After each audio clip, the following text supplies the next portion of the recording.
Hi, and welcome to PrivateEnglishPortal.com. Here we have our Peppy Question of the Week 9. My name is Steve, and our Peppy Question of the Week this week comes from Luis from Mexico. And his question is about false friends, okay? False friends for Latin language speakers, okay? So that would be people who speak Portuguese, French, Italian, Spanish, like yourself, Luis.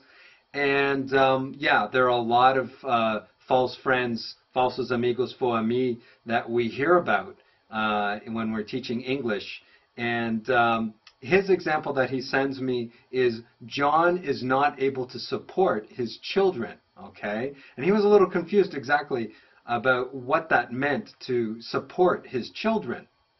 And if you say soportar in Spanish or suportar in Portuguese or supporter in French, that is totally different than when you say support in English. And when you say those in the Latin languages, that means to tolerate, right? So if we say John is not able to support his children, and you're translating that directly into your own language, you're going to think that it means that he can't stand his children. He can't tolerate them. He can't put up with them, okay? But in English, the meaning is totally different, okay?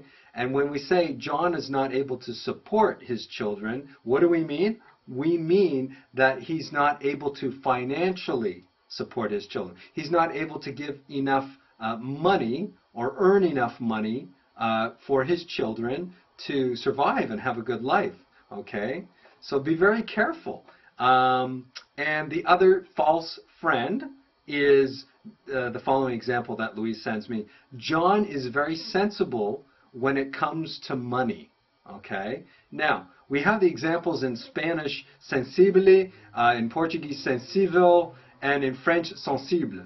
Now, the meaning there is completely different, and be very careful because they sound very similar, and even in the case of French, the spelling is the same, okay? So it's like a 007 double agent kind of word, and the meaning in English is completely different. So when we say John is very sensible when it comes to money, we mean that he's very practical, okay? We're not talking about his feelings and, if he cries when he's watching the end of Titanic, and Jack and Rose are going down with the Titanic. No, not that kind of sensible, okay? We're talking about practical, okay? So just rewinding, sensibili, sensível, and sensible are completely different from sensible and English, okay? So I hope, Louise, I hope that answers your question about false friends, and I look forward to the Peppy question, the next Peppy question next week. Bye-bye.